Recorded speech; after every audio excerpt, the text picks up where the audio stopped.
But somewhere along the line, you changed. You stopped being you. You let people stick a finger in your face and tell you you're no good.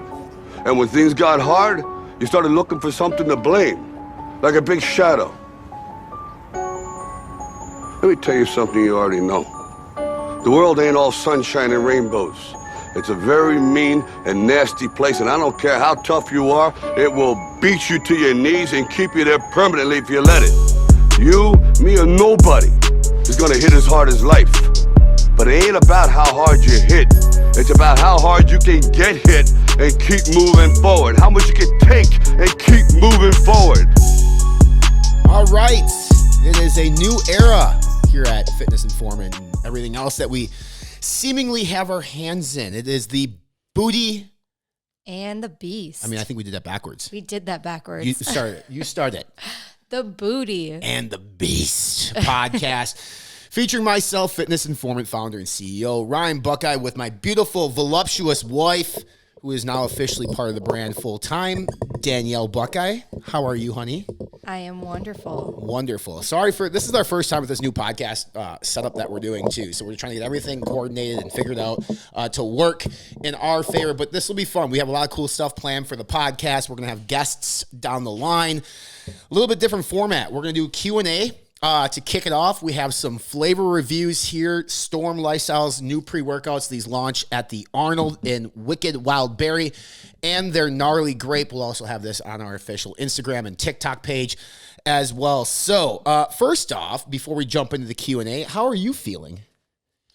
I'm feeling a little overwhelmed, excited, anxious. You know, there's lots of feelings that go along with a complete career change. Yeah. So, a little bit. I mean, what? You don't think running a fitness platform in a nut butter company is the same as being an RN? yeah, I mean, I think there are actually going to be more things that overlap than I realize. But yeah, definitely a very different field. All right. Well, I mean, we're still helping people. Yeah, exactly. That's the big thing.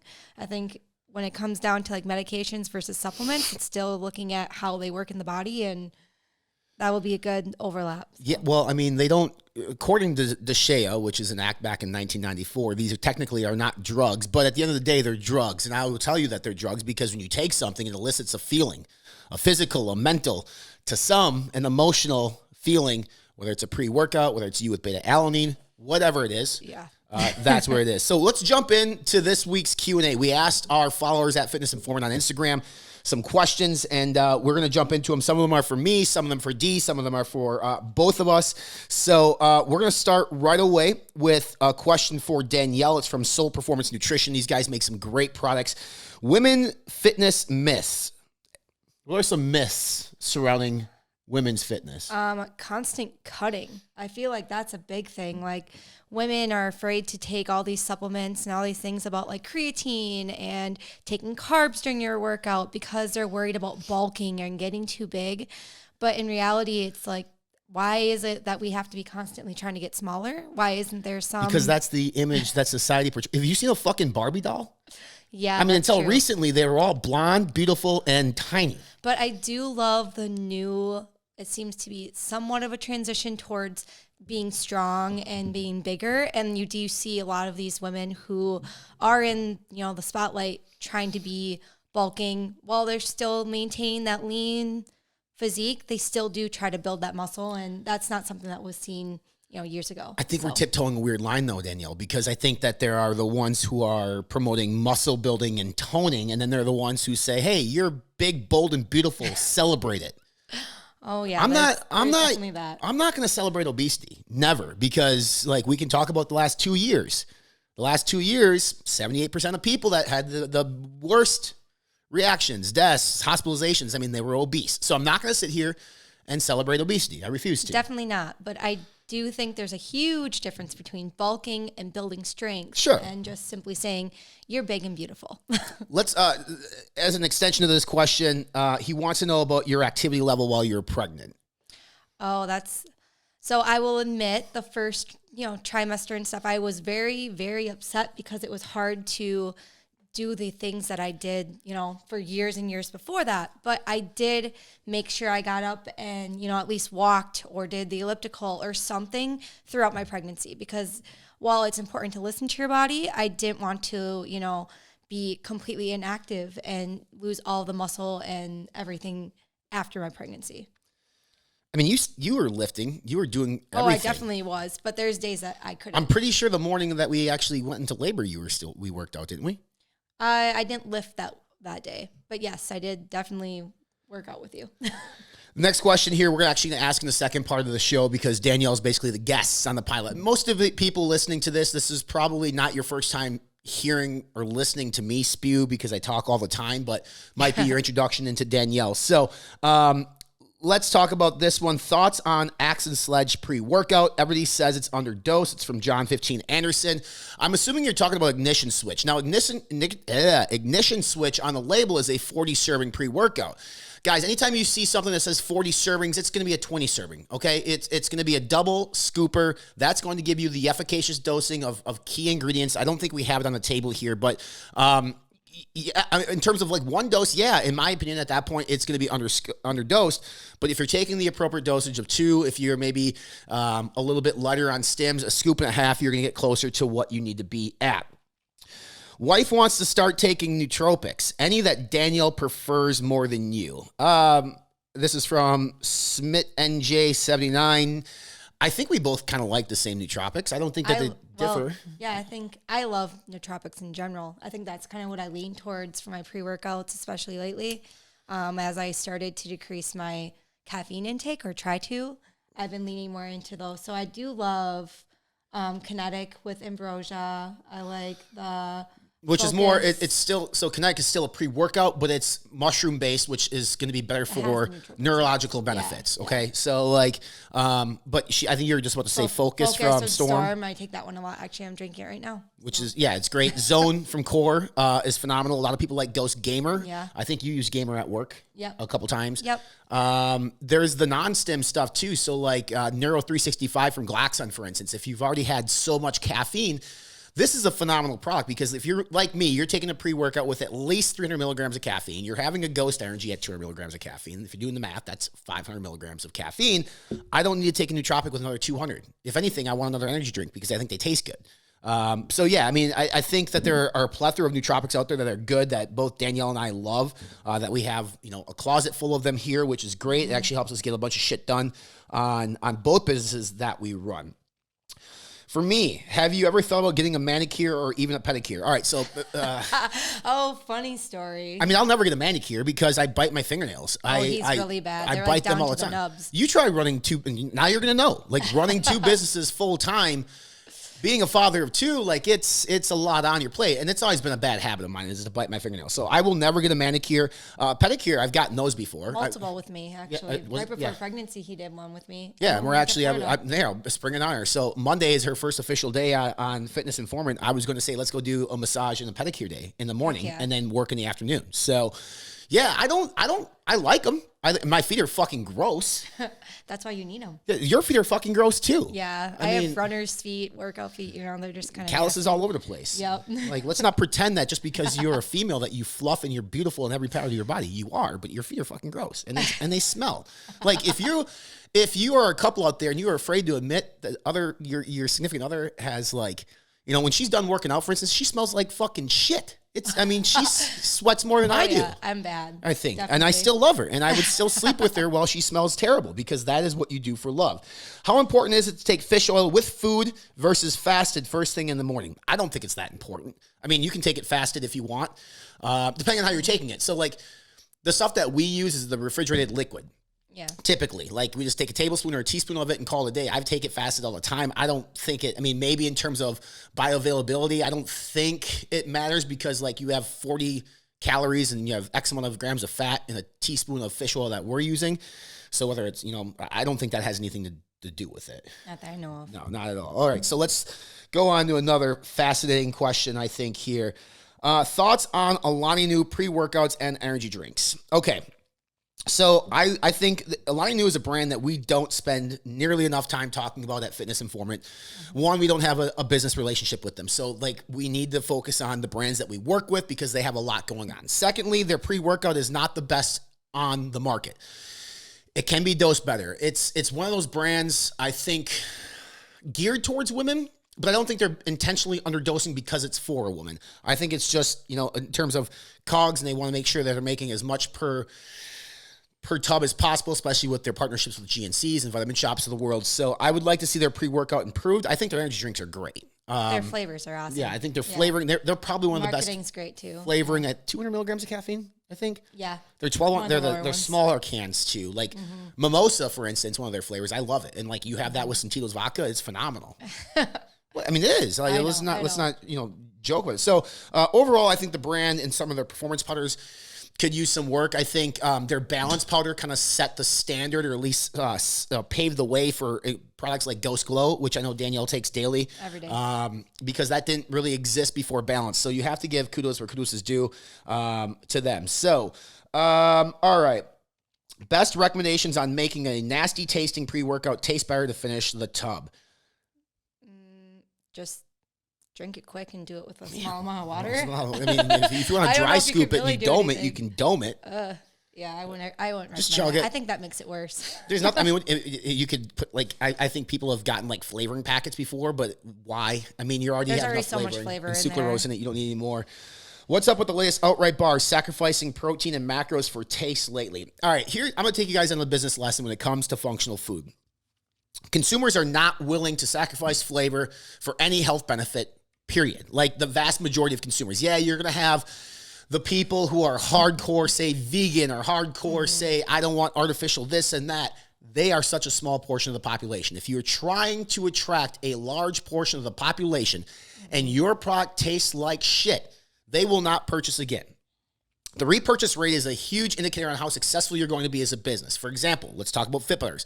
We have a high repurchase rate because we elected to go flavor first, functional food second. So if you look at our labels, we have anywhere from 6 to 8 grams of protein per serving. That's not 10 plus. It was intentional because we want our product to taste good. We didn't want it to be chalky. We didn't want it to dry out. We wanted to make sure that they had a good experience. So for Mark to chocolate coat an outright bar, 12 grams of protein or whatever the new one is, I mean, guys, at the end of the day, it's a peanut butter-based bar. You're still getting double-digit protein. You're getting healthy fats.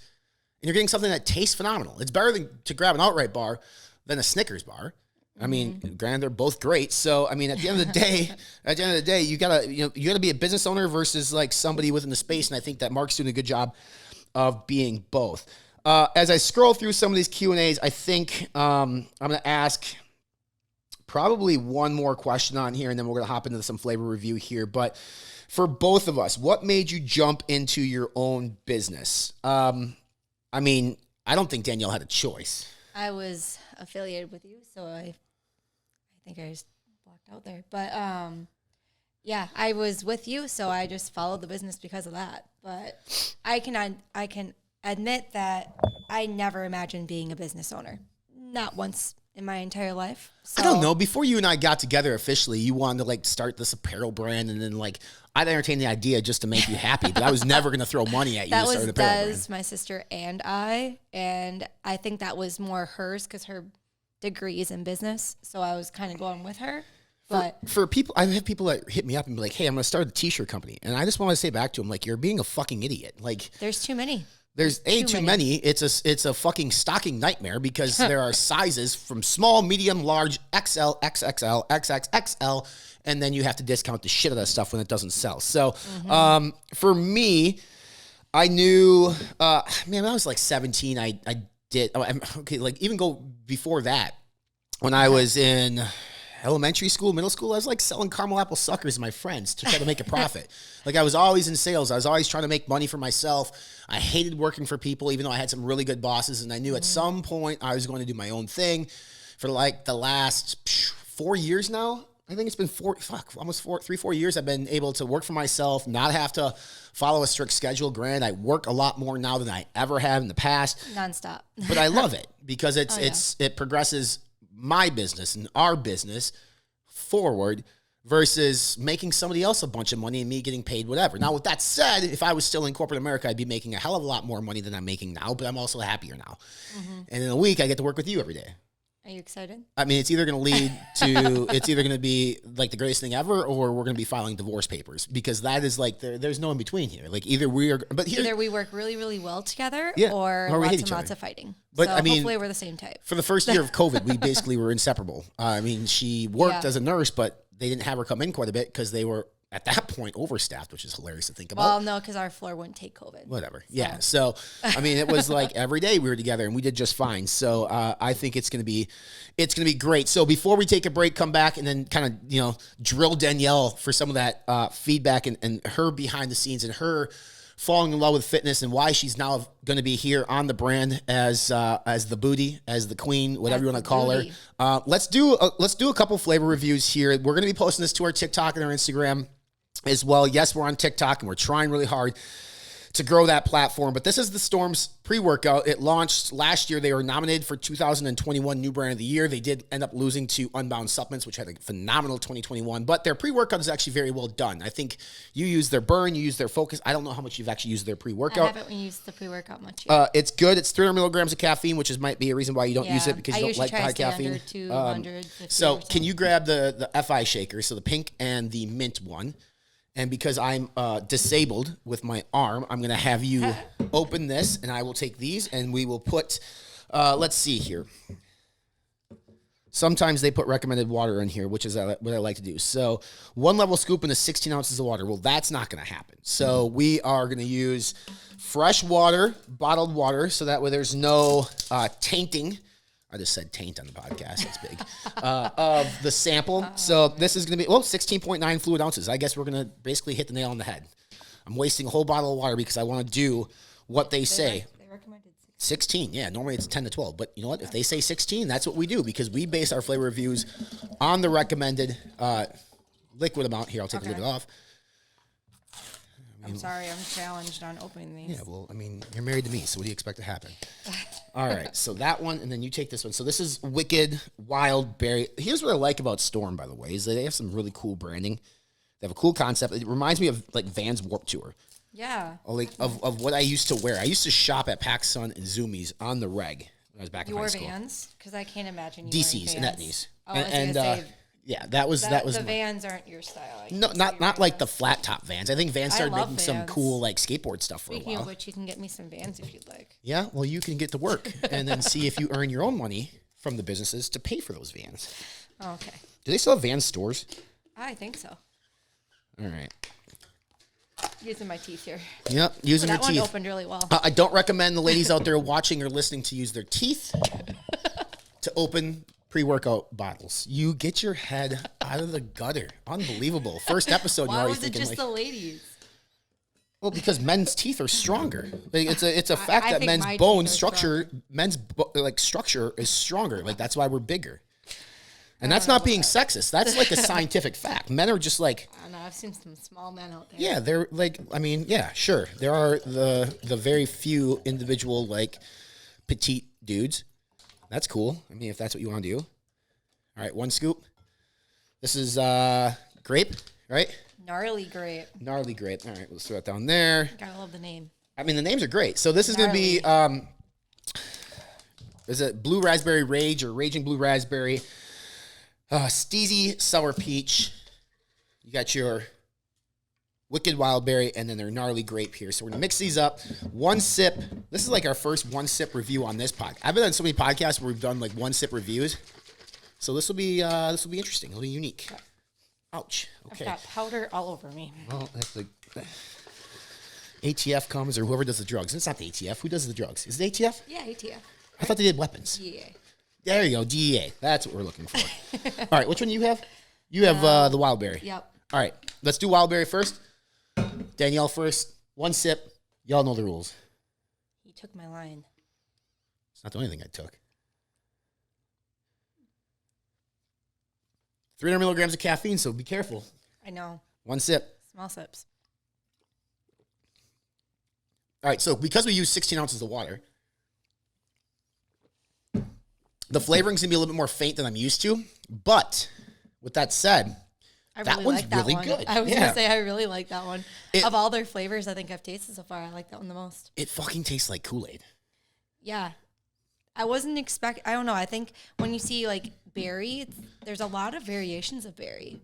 So I wasn't sure what to expect, but it wasn't like that really artificially strawberry berry that I was expecting. I mean, I think like wild berry would be a mix, right? Like, I mean, I don't get much blueberry though. I get something like a little bit tartness in it. I don't know. It's good. It's very really good. Not super sweet, but it's great. I wouldn't call it a fruit punch either. No, definitely not a fruit punch. No. All right. So gnarly grape, which I believe was explained to me like a candy grape, but the girls at Storm couldn't remember because it had been a hot minute since they tried it. So these flavors launch on Friday. You guys are gonna get this podcast beforehand. The 2022 Arnold Classic is this weekend in Columbus. Unfortunately, we can't make it. We'll probably test positive for COVID now after that. So, all right, grape. So, admittedly, I don't like grape. Never have. Probably never will. But one sip. All right. I'm trying to think of what this is. Like, what it reminds me of. I think it's like Kool-Aid grape again. Yeah, like I think it's on point for Kool-Aid grape. These flavors are better than their other two. Yeah, I agree.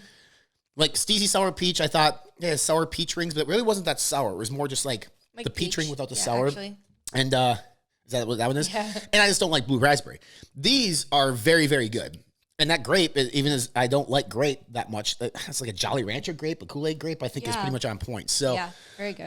Again, that launches this weekend at the Arnold. We're going to take a quick break, come back, and then a little deep dive into the background of Danielle Buckeye, the one and only on the podcast. We'll be right back after this.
For the last 2 decades, we have been the best kept secret of the supplement industry. We've kept our heads down and worked. We pioneered full label transparency and full therapeutic doses because we believe that truly hard work requires truly effective tools. 2 decades is a long time to commit to one pursuit, but when you act with purpose and become centered in yourself, eventually you realize that you were born and bred for this.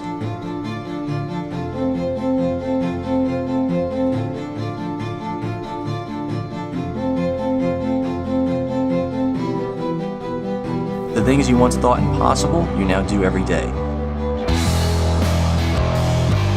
We don't like the easy way, it just doesn't feel right. We'll take the long, hard road over a shortcut any day. It takes longer, sure, but in the end, you know you earned it.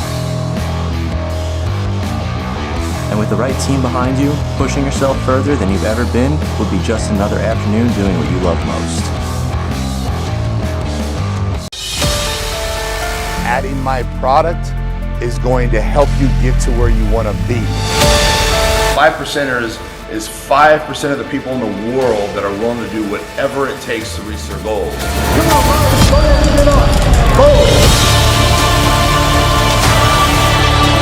we're talking about business, success, education, willing to do whatever it takes. Whatever it takes. Whatever it takes. Whatever it takes.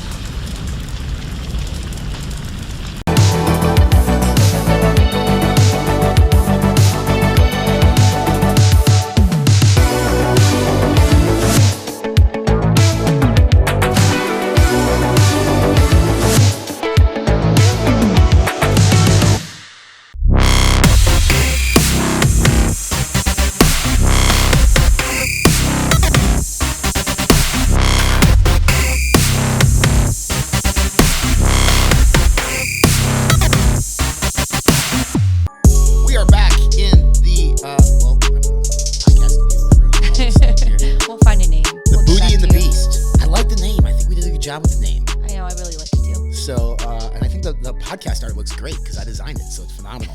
All right, so first half, you guys saw the new format. First half, a little Q&A, flavor review, which was excellent. Now we're going to get to know Danielle a little bit more as you become full-time on the platform, which I created on October 1st, 2016, to help consumers make better informed decisions when it comes to supplementation, when it comes to workouts, nutrition.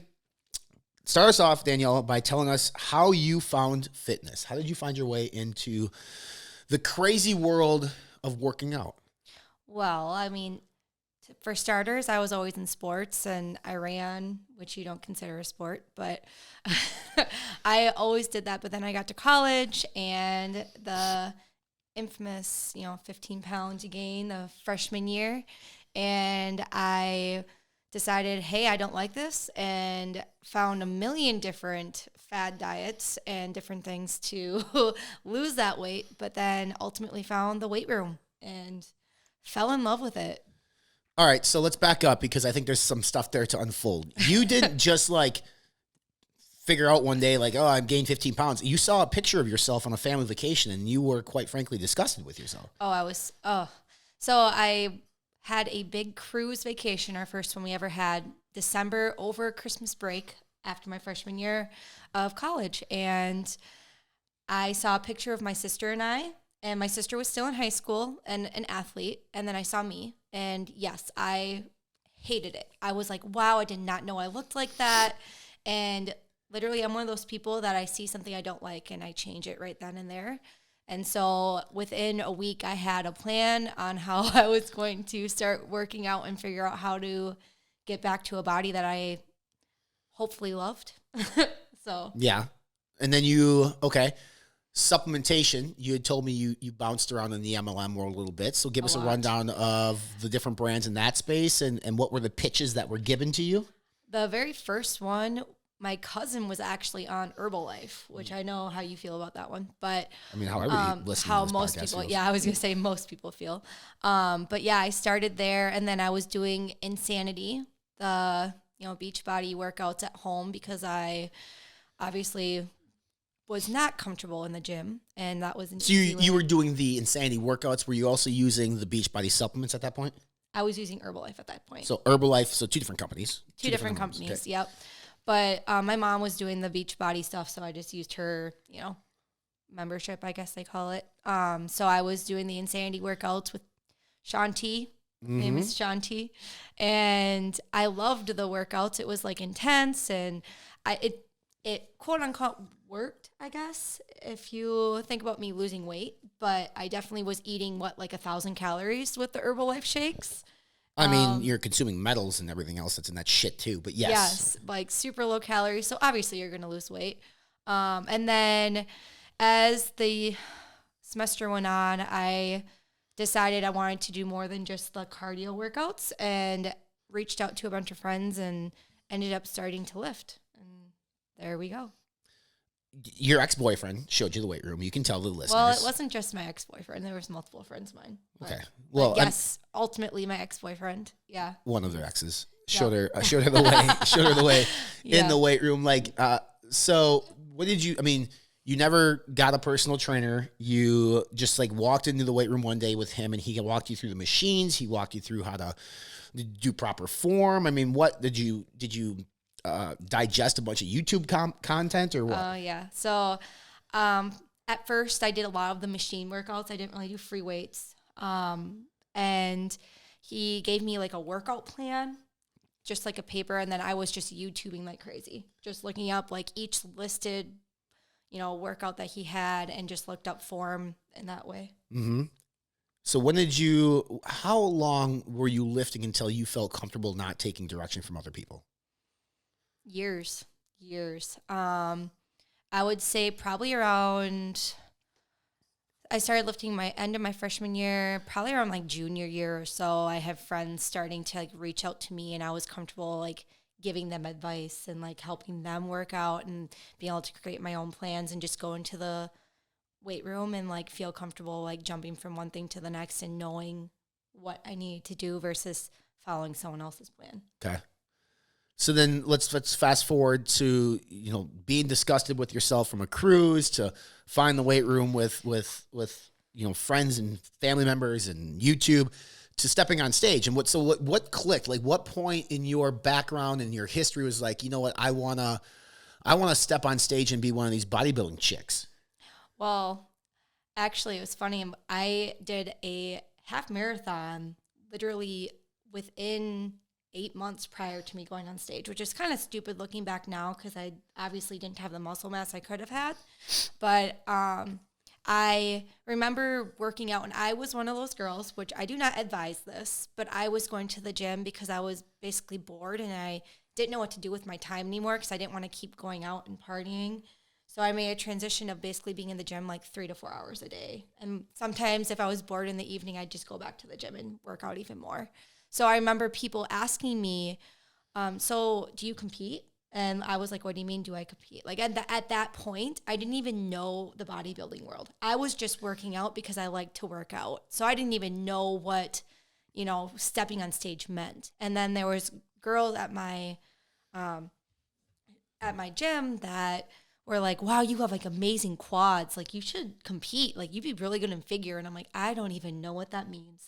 And so I remember looking into it and, you know, going to a bodybuilding show in Sioux Falls where I lived with a girl who did figure previously.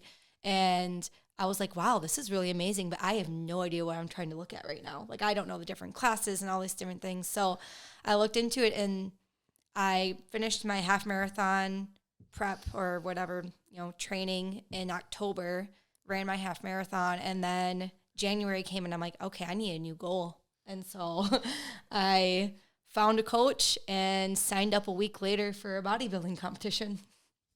You did well. Did you finish second? Second out of 11 in my novice class, and then fourth in the open. Yeah. And this was, I think, the Branch Warren show here in Minneapolis, right? Yep. And it was the year that they canceled, I think it was the Gophers or one of the other shows. So it was like a huge turnout versus the ones ever since. Usually the novice figure show would never, ever have 11 competitors. Usually it's like 5 to 6. Right. So it was pretty cool. What was the best thing about it? Your biggest takeaway and experience from that process? I think like the pride that it took, because I did a very long prep. I did 25 weeks or something like crazy. And I remember just being so proud that I was working 12-hour shifts and still making sure I got my prep, like all of my goals done, you know, like the posing, the cardio, the lifting, even on the days I had 12-hour shifts. So I was really proud of that. But also that moment you step on stage, there's nothing like it.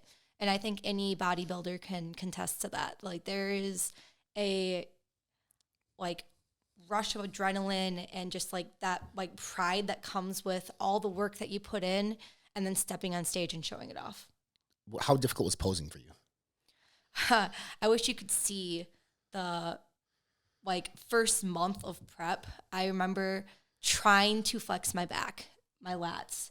And I will admit that was the hardest part, is trying to figure out like it's just an unnatural way. Like when people think of flexing your back, if you're not a bodybuilder, you don't do the lat spread. It's like you do this like weird squeeze thing with your traps and your, you know, middle back. And it took me forever to figure out how to pose. It was probably the most difficult part. And how often did you pose with a coach? Like once a week? I went through 3 different coaches. Why? Because the first one, I was very upset about this. The first one was actually up here in the cities. I couldn't find one in Sioux Falls, South Dakota, where I was, for figure. For some reason, there's a ton of bikini posing coaches out there, not many figure. So I signed up for like a posing seminar here in the cities, and it ended up being a bikini girl who had never like actually been in figure or anything, but listed herself as a new figure posing coach. But she was basically teaching me how to do bikini, kind of like altered a little bit to be figure. So I didn't like her. I only went one time to her, and then I ended up going to a girl in Mankato that was not actually like a professional. And then actually one of our ambassadors, Buff Barbie or Christy Spots, she helped me just via Zoom. And then I also went to a Rochester. She's amazing. She was at the bodybuilding competition that we went to for Fit Butters. But yeah, so I went through a few. And then I watched, literally when I was doing cardio, I would watch posing like shows and just like flip through YouTube on how to pose. There's a lot of people that don't even get posing coaches. They just do it themselves via YouTube. There's actually a lot of people who don't do it. Yeah, definitely. When did you start becoming more cognizant of stuff that you're putting in your body? Because you started taking Herbalife. I don't know if you used Abacare and some other bullshit. I took everything. But like, when did you start, maybe not researching, because I don't think you really started researching hardcore until maybe you met me, but like started caring a little bit more about like the pre-workouts and protein and aminos and things of that nature. Like, was there a point? Yeah, I would say my first pre-workout that I took was C4 when I was in college. I remember, I mean, someone shared it with me, and I remember getting the tingles and hating it. So I stepped away from any pre-workouts because I was deathly afraid of them after that for probably like a year and a half, 2 years. And then, I guess when it came to like protein and, I didn't really know about the ingredients of Herbalife and things like that. You just like follow what the coaches that are trying to sell it to you tell you. Coaches. That is a loose fucking term. I remember for these they people. called themselves the coach. Neighbor, your neighbor who has boxes of product in their fucking garage stacked up to the ceiling because they had to put too much product on their credit card to get a discount. But I do remember when I was probably close to when I was doing bodybuilding, like my coach would like tell me different supplements to try. But I remember going to the Arnold and having that pre-workout and having like niacin flush and just freaking out. But like, I think I started noticing more about the ingredients and different things like that after that. You had to. Yeah, I mean, definitely after having some side effects. So, all right. So there's a story that you're probably going to talk more about this in depth on FI and probably do an article on it. But let's talk about potentially self-induced PCOS. I don't know if you want to call it self-induced. Potentially could be. We don't know. But when you went through your bodybuilding prep, and I'll tell the listeners, like, she overdid it. She did too much cardio, too much lifting, and ate way too little on this prep to the point it fucked you up. Yeah. I mean, I think there was probably some underlying prior to that, but I definitely did not help my like PCOS by doing all of those things. Like I've always had some issues with my, menstrual period and everything since I was in high school. So I don't think that necessarily caused it, but it definitely made it worse. Yeah. I mean, well, if you're a competitor female, you probably know, like, if you go hard, chances are you're going to lose your period for a little bit. Like, it happens. They advise, I think, the last 6 to 8 weeks while you're on prep that you aren't going to get your period because you're so lean. Right. Like, it's just not natural for women. That's why, like, those who infatuate over becoming skinny, like, understand it fucks with your hormones, male or female. It's not just the female, but the females are more noticeable because that thing that happens monthly that us men hate, like, just stops coming. And no, man, it's not something that we pray that happens to our significant others because it's just not something you want. Not natural. When I first met this girl, she was going to see a fucking holistic doctor, a witch doctor, a real doctor, like anybody she could see to like help her potentially figure out if there's a way for you to get pregnant. Fast forward, that did happen for us, which was crazy. But I mean, you were convinced that you were never going to have kids.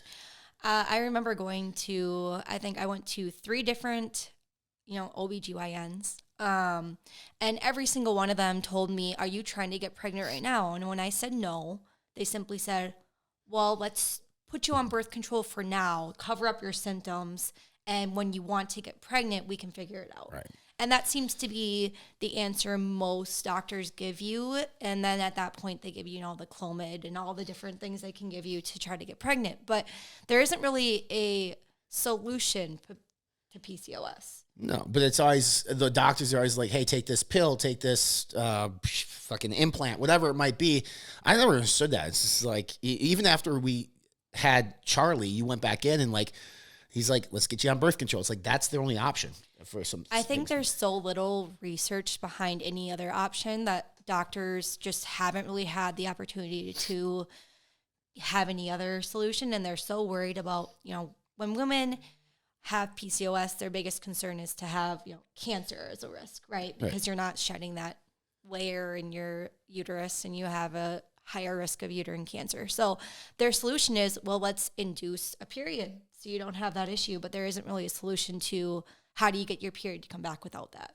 And you haven't. I mean, well, until recently, which was, I mean, had nothing to do with birth control because No, I don't want to get back on birth control, and well, you also want to have a child again. So yes, like, I do. But so, I mean, yeah, low calories, high output, not good for anybody. You did it for a consistently long period of time to the point where you had not had like a real cycle in like 3 years or some shit, right? Or like 2 years or something crazy like that. Yeah, and it doesn't, well, I also had the implant, Yeah. which makes you not have your period. So when I got it taken out, it had been 2 years after I had the implant taken out that I didn't have my period. And is that when you got like the little one, then we got Charlie? For what one? Like, is that when you finally had like your little spotting / period, and then all of a sudden, like, Well, I next was thing you know- also, they gave me like the progesterone challenge and all these different things to try to get my period to come back, but obviously all of them were induced from the progesterone. Yeah. So I don't think I even had a natural period in the time that we were together. Until like 2 weeks ago. And by 2 weeks ago, I mean like a couple days ago. Yep. And I texted, this is just on this topic is we talked about Alani New earlier, about balance. Well, I know Danny was taking Ghost Glow, as well as Core Poise at the same time. And Paul Revelia for Core, who helped formulate that product, did specifically for his female competitors who had not been able to get their menstrual cycle back from competing. And again, we can't say with 100% validity, like, hey, Core Poise and Ghost Glow caused this to happen, but like research behind myonisitol and other progesterone and like pregnenolone, and some other ingredients that are in these products show they can be beneficial to potentially help your body self-regulate itself again, and it happened. Which you're not happy about. You're happy about, but you weren't happy about. I'm really not used to having my period, so yeah, it was. I mean, that's a terrible thing to say, but as a woman, like, you should be used to it. But I haven't had it for years. No. So, All right, so we've been through, like, you found fitness because you didn't like the way you looked. You were on stage. Her and I tried a bodybuilding prep again back in 2020, and then next thing you know, she's pregnant. I hate the term "we're pregnant" because I bear none of that. She's pregnant.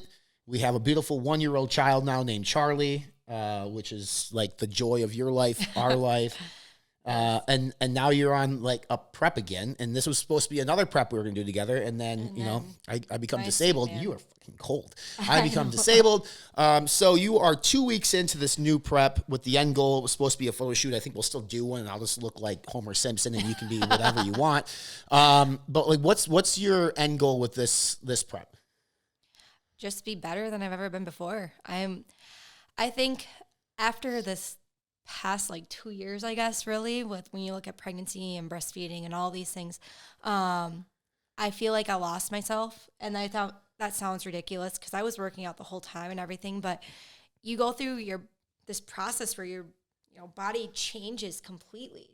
And I never thought I was going to get back to where I am. But even right now, I was honestly convinced when I was going out for runs and having like severe pain, I would come back crying because I was like, my body's never coming back. I'm never going to be able to do what I did before. And now I'm here and I feel great and I am ready to take on this prep, and I just see myself being even better. So. And as you transition from being a full-time RN to being my secretary, I need to ask. I'm kidding. He's not though. But like now we've talked about this for, since we've known each other. We've known each other over 3 years now. We've been married over a year, been together officially 2+. Are you excited about this? Very.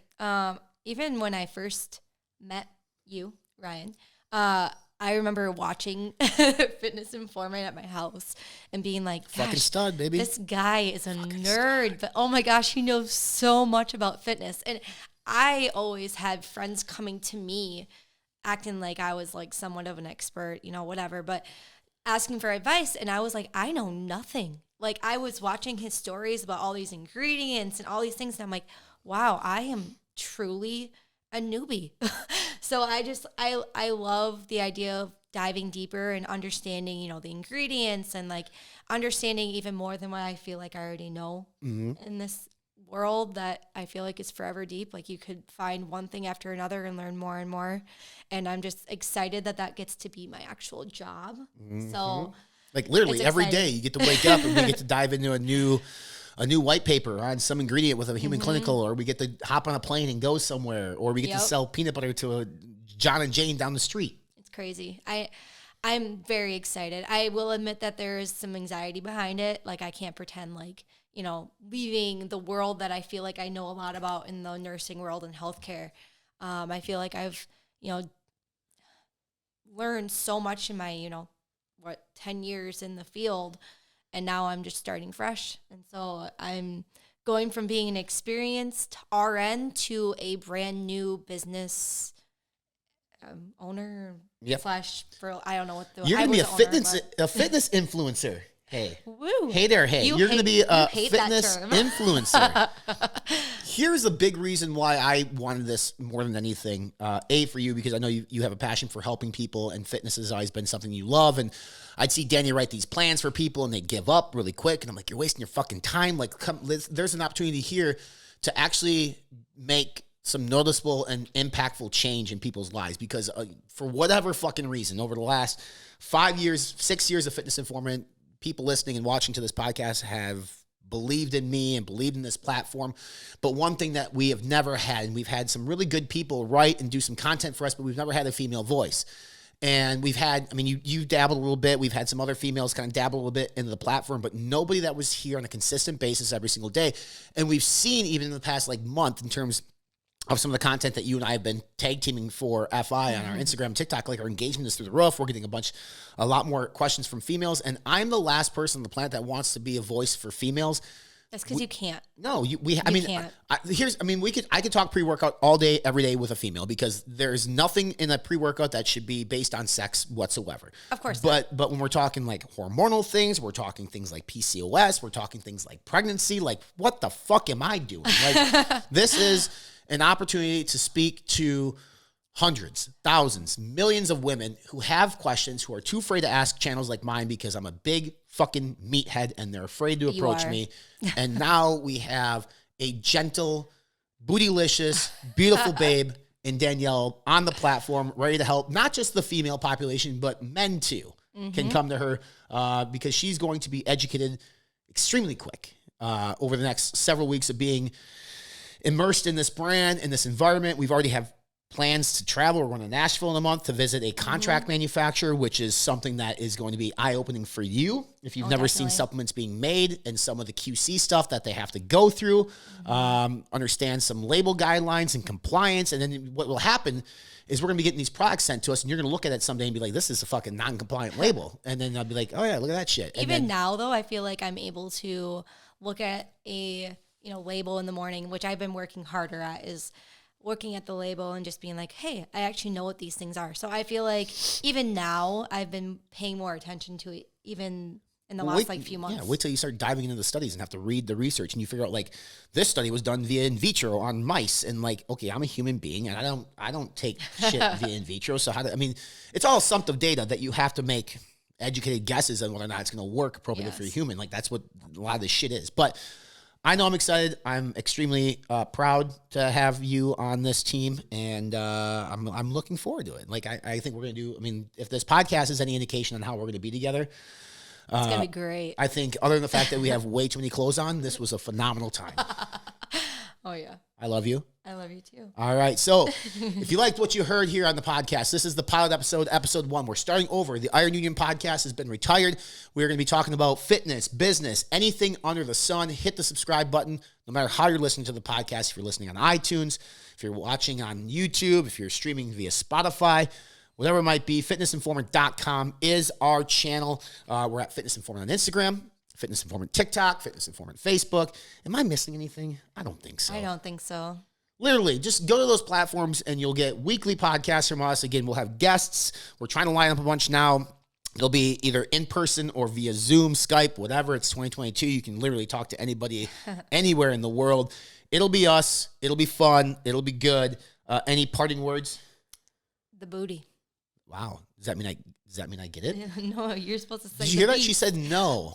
The booty and the beast. So I'm not getting it. I didn't say that. Time out, folks. I'll be back in about 20 seconds. Until next time, Ryan Buckeye. And Danielle Buckeye. All right, y'all. Hang loose. Let's go.